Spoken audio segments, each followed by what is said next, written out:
नमस्कार। आज हम बात करने वाले हैं भारतीय न्याय संहिता की एक बहुत ही जरूरी धारा के बारे में, धारा 81। ये वो धारा है जो सीधे सीधे महिलाओं की सुरक्षा और उनके सम्मान से जुड़ी है। तो सवाल ये उठता है कि अगर किसी महिला के साथ छेड़छाड़ या कोई गलत व्यवहार होता है तो हमारा नया कानून इस बारे में आखिर कहता क्या है। इसको समझने का सबसे अच्छा तरीका है एक कहानी। तो चलिए एक कहानी के जरिए इस कानून की गहराई में उतरते हैं। कहानी की शुरुआत होती है झारखंड के एक छोटे से शहर के जिला अदालत से। कोर्टरूम में काफी भीड़ है और एक नए केस की सुनवाई होनी है, और यहीं पर हमारी मुलाकात होती है डब्ल्यू दास से। दास वहां लोगों को कानून के बारे में बताने के लिए आए हैं। उनका बस एक ही मकसद है कि ये जो भारतीय न्याय संहिता यानी BNS है, इसकी मुश्किल लगने वाली बातों को आम लोगों तक पहुंचाया जाए, वो भी एकदम सरल भाषा में। तो अब आते हैं मुद्दे पे। असल में हुआ क्या था। इस कहानी में दो मेन किरदार हैं। एक है मनोज और दूसरी है किरण, जो उसी मोहल्ले में अपने परिवार के साथ रहती थीं। हुआ ये कि मनोज पिछले कुछ दिनों से किरण को लगातार तंग कर रहा था। कभी उसके रास्ते में आ जाता तो कभी उससे जबरदस्ती बात करने की कोशिश करता। किरण उसकी इन हरकतों को नजरअंदाज कर रही थी, लेकिन एक दिन मनोज ने सारी हदें पार कर दी और यहीं से ये मामला सिर्फ परेशानी का नहीं बल्कि एक अपराध का बन गया। उस दिन जब किरण घर के बाहर अकेली थी, मनोज वहां आधमका। उसने न सिर्फ किरण से बदतमीजी से बात की, बल्कि उसका हाथ पकड़ने की भी कोशिश की और उसे डराने धमकाने लगा। लेकिन किरण डरी नहीं। उसने हिम्मत दिखाई और जोर जोर से चिल्लाना शुरू कर दिया। उसकी आवाज सुनते ही आसपास के लोग फौरन इकट्ठा हो गए। उन्होंने मनोज को पकड़ लिया और पुलिस को बुला लिया। पुलिस भी मौके पर पहुंची और मनोज को गिरफ्तार करके ले गई। अब यहां एक कानूनी सवाल खड़ा होता है। मनोज की गिरफ्तारी तो हो गई, पर उसने असल में कौन सा कानून तोड़ा था? उसकी इस हरकत पर कौन सी धारा लगेगी? और इसी सवाल का जवाब हमें मिलता है डब्ल्यू दास से।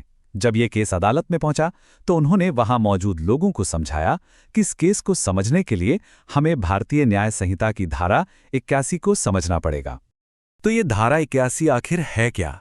देखिए, ये धारा पुराने IPC की धारा 354 की जगह आई है और ये बहुत साफ साफ कहती है कि अगर कोई भी इंसान किसी महिला की गरिमा को ठेस पहुंचाने की नीयत से उस पर हमला करे या क्रिमिनल फोर्स मतलब जोर जबरदस्ती का इस्तेमाल करे तो उसे दोषी माना जाएगा। मनोज के केस में बिल्कुल यही हुआ था। चलिए अब वापस कोर्टरूम में चलते हैं, देखते हैं कि गवाहों और सबूतों को देखने के बाद अदालत ने क्या फैसला सुनाया और मनोज को आखिर सजा क्या मिली। तो अदालत में जब मुकदमा चला तो किरण के बयान, दूसरे गवाहों की गवाही और जो भी सबूत पेश किए गए, उनसे ये बात एकदम साफ हो गई कि मनोज ने ये हरकत जानबूझकर की थी। इसलिए अदालत ने उसे दोषी करार दिया। तो सजा क्या हुई? इस तरह के अपराध के लिए, जिसे लोग कई बार बहुत हल्के में ले लेते हैं, कानून में ज्यादा से ज्यादा 3 साल तक की जेल हो सकती है। और सजा सिर्फ जेल तक ही नहीं है। धारा 81 के तहत दोषी को 3 साल तक की जेल तो हो ही सकती है, साथ ही उस पर जुर्माना भी लगाया जा सकता है। और हाँ, अदालत चाहे तो दोनों सजाएं एक साथ भी दे सकती है। इस पूरे केस से, अदालत के फैसले से और डब्ल्यू दास की बातों से उस दिन वहां मौजूद हर एक इंसान को एक बहुत बड़ी और जरूरी सीख मिली। उन्हें यह बात साफ साफ समझ आ गई कि जिसे लोग अक्सर छोटी मोटी छेड़छाड़ मानकर नजरअंदाज कर देते हैं, वो असल में कानून की नज़र में एक गंभीर अपराध है।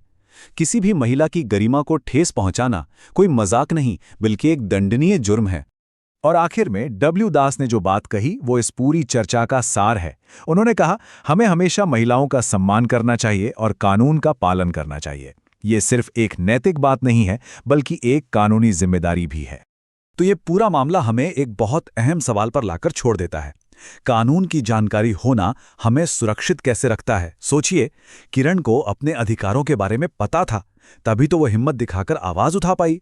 जब हम सब अपने कानूनों को जानेंगे ना, उनके बारे में बात करेंगे, तभी हम सब मिलकर एक सुरक्षित समाज बना पाएंगे। इस पर सोचने की जरूरत है।